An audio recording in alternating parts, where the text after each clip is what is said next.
Christians are naturally conservative. I refer here not as much to political leanings, although these are certainly not unrelated, as to temperament. In trying to understand personality, psychologists have honed in on 5 traits that seem to be fundamental and cross-cultural: extroversion, neuroticism, conscientiousness, agreeableness, and openness. Those with a conservative temperament tend to be high in conscientiousness but low in openness, whereas those with a liberal temperament tend to be low in conscientiousness and high in openness. The stereotypes here would be an upper middle class businessman living in the suburbs of Des Moines, Iowa with his wife and 3 children versus a young single musician in Los Angeles who stays up all night writing music with the help of a few or more glasses of whiskey. It shouldn't be surprising to us then that among the 5 personality traits, conscientiousness is most correlated with religious belief. Conscientious individuals desire structure, value self-discipline, are compelled by duty, and generally seek out a higher authority to follow. Religion meets all of these needs and more. Additionally, being low in openness means conservatives are less likely to think non-traditionally and push the envelope. They're more comfortable doing what people in societies have always done.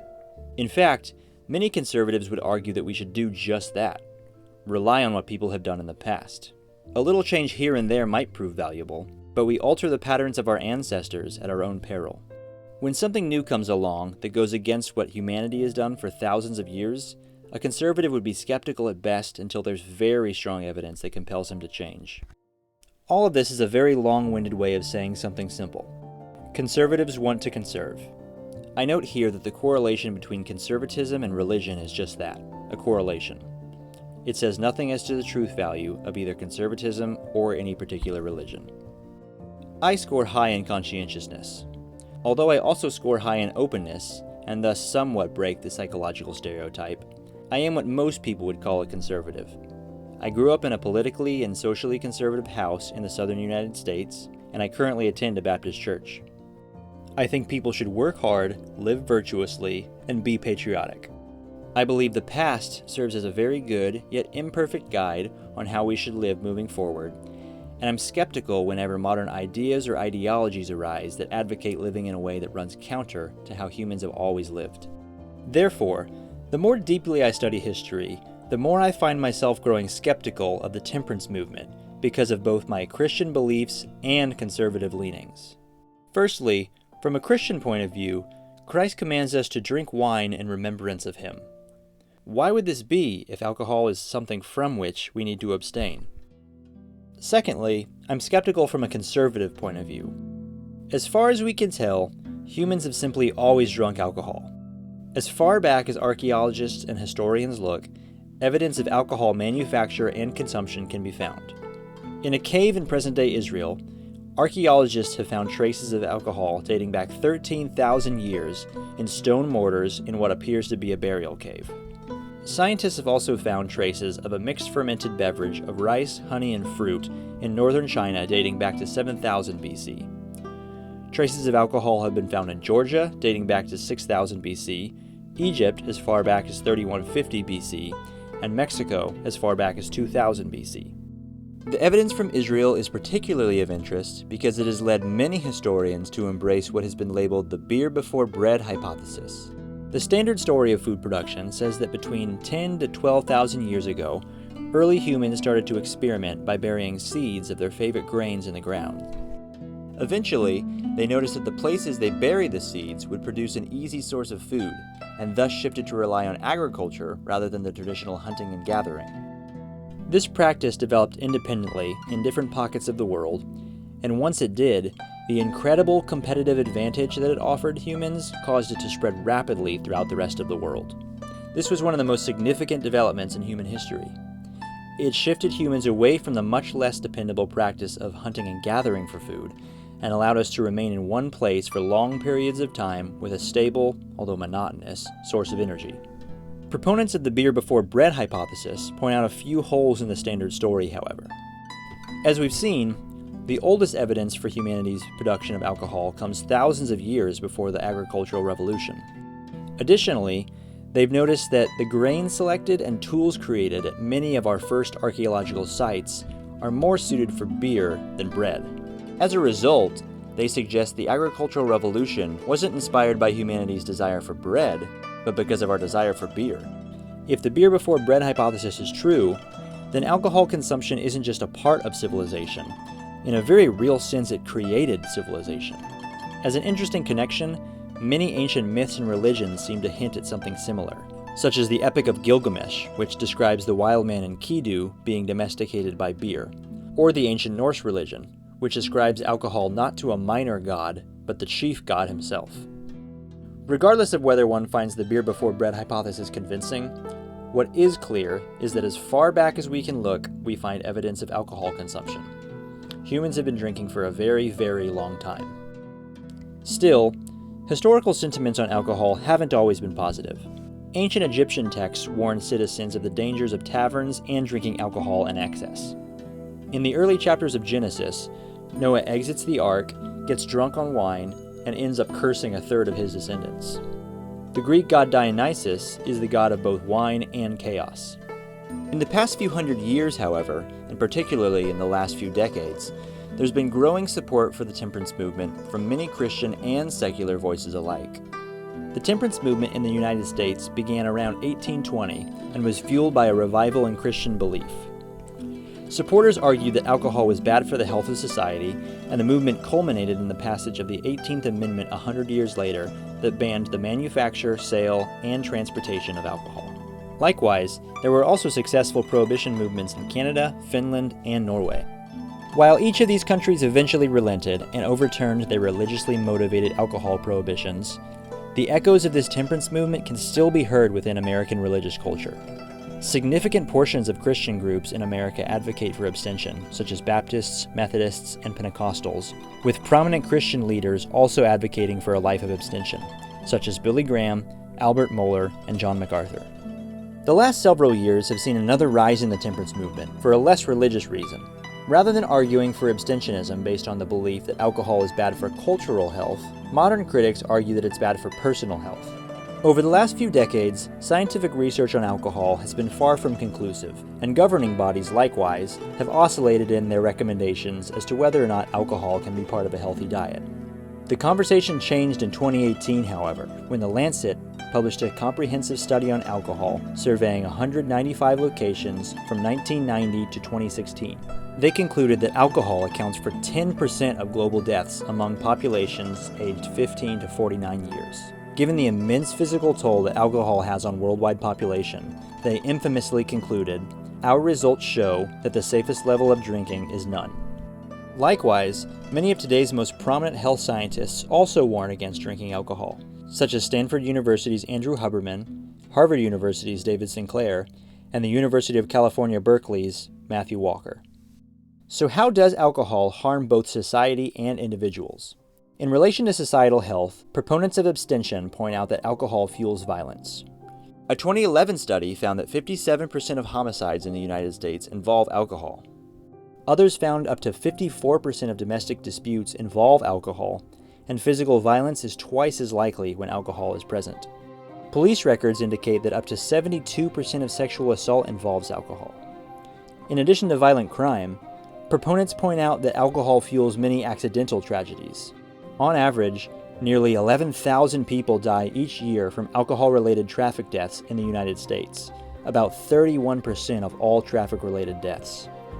Further hampering the picture is the fact that up to 40% of people who are homeless struggle with alcohol abuse, which can put a huge strain on relief efforts and significantly hinder a city's livability. Regarding individual harm, overindulging in alcohol has just as many, if not more, downsides. According to the Lancet study mentioned earlier, 2.8 million deaths were attributed to alcohol use worldwide. Alcohol has been linked to several health problems such as poisoning, liver damage, and cancer. This graphic highlights the percentage of deaths attributable to alcohol for specific diseases. Clearly, the results here paint a dire picture for the health consequences of alcohol, and it's easy to see why so many health advocates encourage giving up alcohol altogether. With this backdrop, I approach my earlier questions. How can drinking alcohol be this bad if we've consistently consumed it and Christ commands us to continue? As previously stated, conservatives believe that the past serves as a good, yet imperfect, guide for the future. When overwhelming evidence arises against some pattern of behavior, even the staunchest conservative should eventually relent. In this vein, there are many Christian churches who are so convinced by the evidence that they override what Christ teaches and replace the communion wine with grape juice. Maybe at this point, a conservative Christian should throw in the towel and accept the evidence that's right in front of him. That is, unless there were a counter-argument against the dual critiques based on cultural and individual health. Oddly enough, Christianity is the most pro-alcohol religion in the world.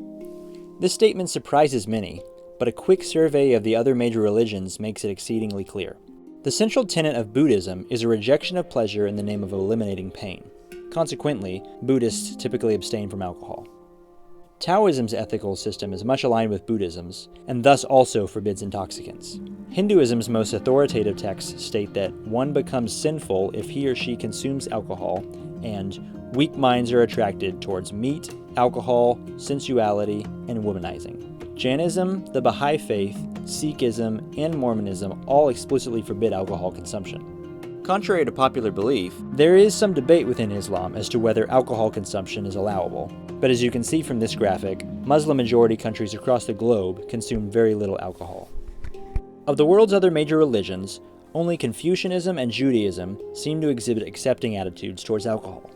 According to Confucius, drinking wine is permitted, but becoming drunk is not. Judaism expresses a similar attitude.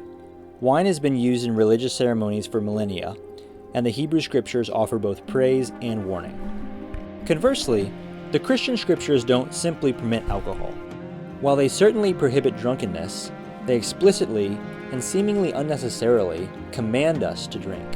The central problem, according to Christianity, is that humans have sinned and thus cut themselves off from God. In order to rectify the situation, God became a man and died in our place so that we could be reunited with him. However, for some odd reason, God chooses to add alcohol into this narrative.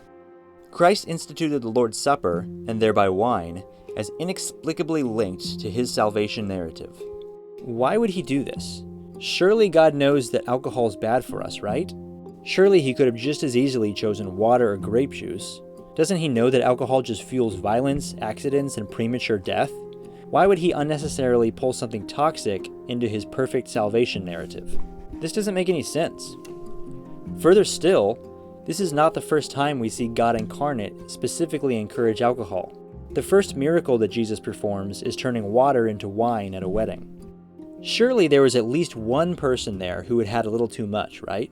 Jesus could have easily said, "I think everyone has had enough here actually. Remember, we don't want people drinking too much." Instead, though, he chooses to keep the party going. In a very real sense, Jesus' earthly ministry begins and ends with wine. Jesus' enjoyment of wine doesn't even end with his time on earth. He tells his disciples after the Lord's Supper that he will not drink wine again until I drink it new with you in my Father's kingdom. We will enjoy wine in heaven. Built on this conundrum, the Christian church has celebrated alcohol for thousands of years. To be fair, there was some discussion by Paul and the early church fathers on alcohol's proper place. Paul warns us, "Do not get drunk on wine, for that is dissipation, but be filled with the Spirit."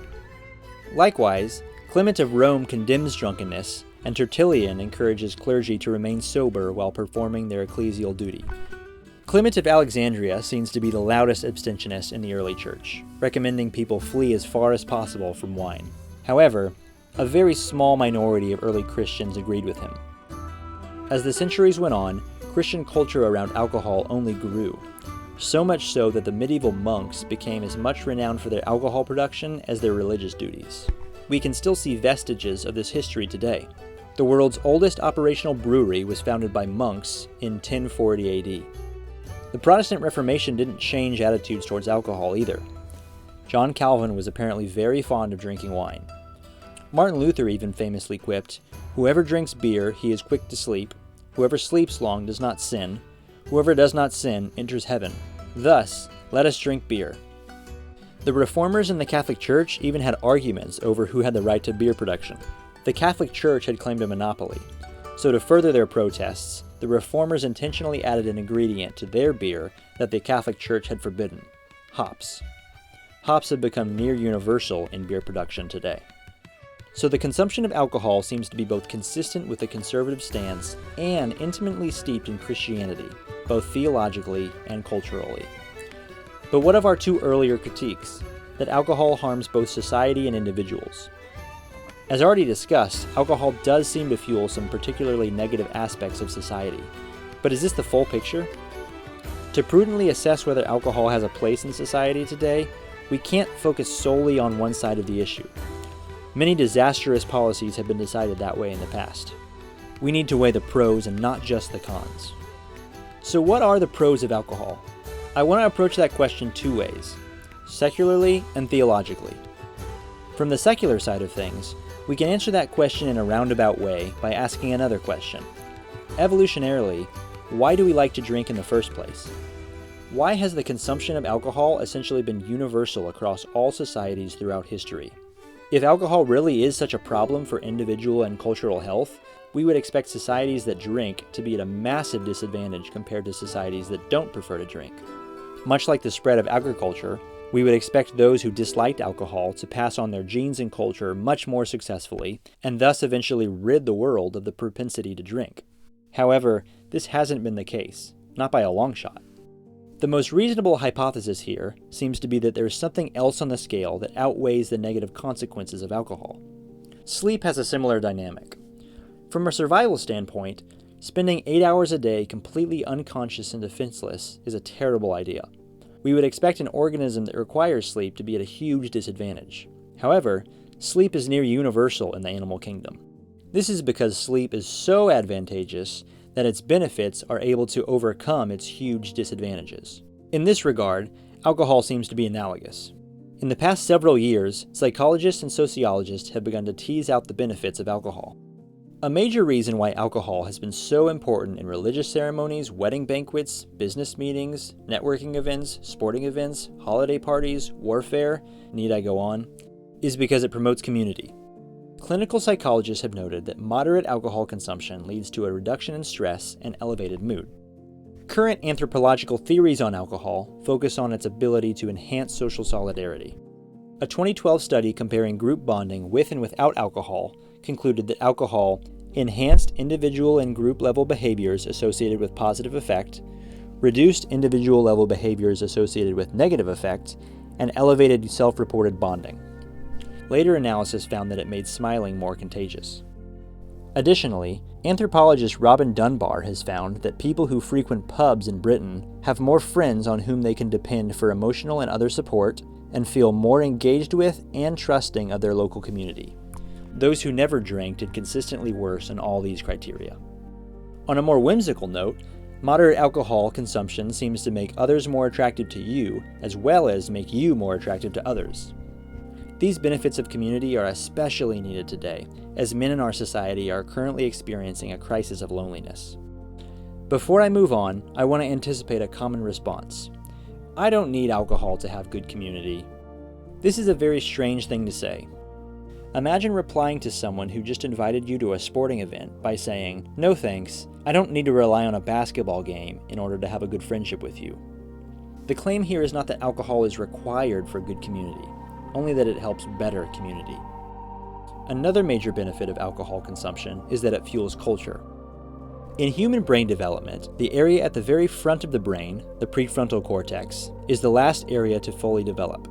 As Aristotelianism suggests, the ability to reason is what separates man from beast. In this regard, the prefrontal cortex is what makes us fully human. The prefrontal cortex is the seat of executive function in the brain. It allows us to plan, organize, and make decisions. However, like everything else in life, it comes at a cost. Psychologists have noted that one big drawback of the prefrontal cortex leadership is the decline in creativity. When tested, children, with much less developed prefrontal cortexes, consistently score higher on creative tests than adults. Studies on jazz pianists have shown that improvising requires intentional downregulation of the prefrontal cortex. Coincidentally, when alcohol crosses into the brain, it specifically impairs the prefrontal cortex, thus allowing us to enhance our creativity for a short time. There's a reason why we have the stereotype of the alcohol-addicted artist. The science bears it out. For instance, Economic analyses have shown that during Prohibition in the United States, patent applications were reduced by 15%. As creativity is so important for building a beautiful culture, it seems self-evident that alcohol has a role to play. Indeed, many of our culture's most important foundations were fueled by alcohol. One of the most important events for the ancient Greeks, the founders of Western civilization, was the famous Symposium, during which wine was integral. We have already seen how closely alcohol was tied to the Christian Church. The father of America worked his way up the political ladder by promising booze in exchange for votes. Harvard University had a brewery when it was first founded. As a child of the early 90s, it's hard to find a non-biblical story that has more profoundly impacted my peer group than J.R.R. Tolkien's Lord of the Rings. Modern college courses have developed around the epic. Hundreds of impressively high-quality videos litter YouTube analyzing its themes. Some in power even feel so threatened by its impact on the men of my generation that governmental organizations have labeled Tolkien's work as a potential warning sign to identify far-right extremist groups. This is pertinent to our investigation because alcohol was very important for both Tolkien himself and the epic he created. It's common knowledge within Christian circles that J.R.R. Tolkien and C.S. Lewis met weekly to discuss creative matters at their local pub. Likewise, alcohol plays an important role in the Lord of the Rings story. Each race has their own love for a specific type of alcohol. Hobbits, with whom Tolkien personally identified, are even famous for enjoying 3 simple pleasures above all else: food, alcohol, and pipe smoking. Without the alcohol-induced benefits of greater community and higher culture, the world at large, much less the Western world, as we know it would not exist. This has led Sir David Spiegelhalter, Winton Professor for the Public Understanding of Risk at the University of Cambridge, to reject the Lancet's conclusion, rebutting, "Given the pleasure presumably associated with moderate drinking, claiming there is no safe level does not seem an argument for abstention. There is no safe level of driving, but governments do not recommend that people avoid driving. Come to think of it, there is no safe level of living, but nobody would recommend abstention." While this utilitarian analysis provides a powerful argument against the abstentionist position, there's still a deeper level to which Christians specifically should look: theology. Christianity is deeply concerned with pleasure. Even if someone were purely selfish, the best thing they could do for themselves would be to pursue God. This is because God, by definition, is the greatest conceivable being. There is no deeper pleasure, joy, satisfaction, happiness, or fulfillment that could be found in anything else. James says it another way. "Every good thing given and every perfect gift is from above, coming down from the Father." James isn't saying that God simply gives us our good gifts. If he were, the natural next question would be, well, where does God get them? James is saying that our good gifts originate from God himself. He does not just give satisfaction, he is the source of satisfaction. He doesn't just give fulfillment, he is the source of fulfillment. So, the closer we draw to God, the happier we will be. This is how he specifically designed us. He wants us to feel good. Of course, this isn't always true on the surface. Jesus certainly didn't feel peachy keen on the cross. But in the most fundamental sense, true pursuit of God will always lead to the greatest personal joy. So what does God's perfect satisfaction have to do with alcohol? In Romans 1, Paul tells us that God created a beautiful world as a reflection of himself, and as we study and participate in that world, we can understand him more. The reason that it's good for us to enjoy simple pleasures in this world is because God is not in competition with lesser joys. As Pastor John Piper has said, "I think God intends for us to enjoy his sweetness in the sweetness of chocolate, his saltiness in the saltiness of French fries, his juiciness in the juiciness of a sizzling steak, his friendship in the company of our friends, his brightness in the sunrise, and so on." God is the essence of lesser joys, and we pursue lesser joys in order to more deeply appreciate the greatest joy. Paul in 1 Timothy even condemns those who needlessly forbid God's good gifts. They forbid marriage and advocate abstaining from foods which God has created to be gratefully shared in by those who believe and know the truth. For everything created by God is good, and nothing is to be rejected if it is received with gratitude. Paul clearly teaches that God gives us good gifts for a reason, so that we can learn to appreciate him more fully. The implication here is that Christians have a divine duty to pursue pleasure. This is not selfish, it is deeply biblical. When done rightly, it slowly trains our hearts to desire more and more the qualities of God. And oh, how my heart needs training. Needlessly abstaining from any simple pleasure is needlessly abstaining from a chance to enjoy and appreciate our Maker more deeply. To buttress John Piper, I believe God wants us to experience His sweetness in the sweetness of wine, His crispness in the crispness of beer, and His community in the community found at your local pub. In summation, the responsible consumption of alcohol seems to not just be permitted by, but the direct implication of both Christianity and a conservative mindset. Evidence of alcohol consumption is found as far back as we can look, and may have even been the spark that ignited civilization. Likewise, Christianity is the most pro-alcohol religion in the world, and God has ordained alcohol as intimately connected with the Christian narrative. Although there are certainly downsides to individuals and societies that overindulge, critics have long argued for the abstention of alcohol by focusing solely on one side of the equation. When used responsibly, alcohol helps build community, increases social stability, fuels creativity, and enables us to build more beautiful cultures. Finally, as Christians, we have a divine duty to responsibly engage in pleasure. God gives us good gifts to lead us more fully into Himself. We needlessly reject these good gifts at our own peril. So, Christian, avoid drunkenness, but enjoy alcohol. Go to your company's happy hour this week. Take your unbelieving neighbor out for a drink. Include an alcoholic beverage in your Sunday school Christmas party this year. And most importantly, ditch the grape juice in your communion for wine. It is our duty as Christians to embrace and enjoy alcohol just like our Savior did. Whenever you do, make each sip an act of worship.